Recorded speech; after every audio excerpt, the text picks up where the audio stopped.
ಬೆಳಗಾವಿಯಿಂದ ಚಂದನವಾರಿ ಅಂತ ಏರಿಯಾ ಇದು. ನಾವಿಲ್ಲಿ ನಿಂತಿರೋ ಜಾಗ 9,500 ಅಡಿ ಎತ್ತರದಲ್ಲಿದೆ. ಇಲ್ಲಿಂದ ಹಂಗೆ ಮುಂದಕ್ಕೆ ಹೋದರೆ ಅಮರನಾಥ ಯಾತ್ರೆಗೆ ಹೋಗುವಂಥ ಬೆಟ್ಟ ಬರುತ್ತೆ. 13,500 ಅಡಿ ಎತ್ತರದ ಒಂದು ಬೆಟ್ಟ ಅದು. ಸಿಕ್ಕಾಪಟ್ಟ ಕೋಲ್ಡ್ ಇದೆ ಜಾಗ ನೋಡಿ. -2 -3 ಸಂಜೆ ರಾತ್ರಿ ಆಗೋಷ್ಟೊತ್ತಿಗೆ -5 ಡಿಗ್ರಿ ತನಕ ಆಗುತ್ತೆ. ಇದು ಭಾಳ ಕೋಲ್ಡ್ ಇದೆ. ಬೆಂಗಳೂರು ವೈರಿ ಇಲ್ಲಿ ತನಕ ಕೂಡ ಬಂದಿದೆ ನಿಮಗೋಸ್ಕರ. ಸುಮಾರು 9,500 ಅಡಿ ಎತ್ತರದಲ್ಲಿ ಈ ಒಂದು ಸ್ಥಳ ಇದೆ, ಏನು ಚಂದನವಾರಿ. ಸೊ ಅಲ್ಲಿಂದ ಅಮರನಾಥ ಯಾತ್ರೆಗೆ ಸುಮಾರು 13,500 ಒಂದು ಅಡಿ ಎತ್ತರದಲ್ಲಿ ಅಮರನಾಥ ಯಾತ್ರಾ ಗುಹೆ ಬರುತ್ತೆ. ಇದೆಲ್ಲ ಅದಕ್ಕೆ ಸಂಬಂಧಪಟ್ಟಂತಹ ಒಂದು ಬೆಟ್ಟ.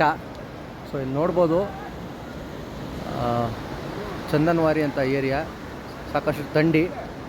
ಮಾರ್ಚು, ಏಪ್ರಿಲು, ಮೇ ಈ ಸಂದರ್ಭದಲ್ಲಿ ಇಲ್ಲಿನ ಬೆಟ್ಟಗಳು ಏನು ಸಾಕಷ್ಟು ಹಿಮಚ್ಛಾದಿತವಾಗಿರುತ್ತೆ. ಇದೆಲ್ಲ ಏನು ಚೂರು ಮಂಜು ಕಾಣುತ್ತದೆ. ಇಲ್ಲೆಲ್ಲ ಸಿಕ್ಕಾಪಟ್ಟೆ ಮಂಜು ತುಂಬಿಕೊಂಡಿರುತ್ತೆ.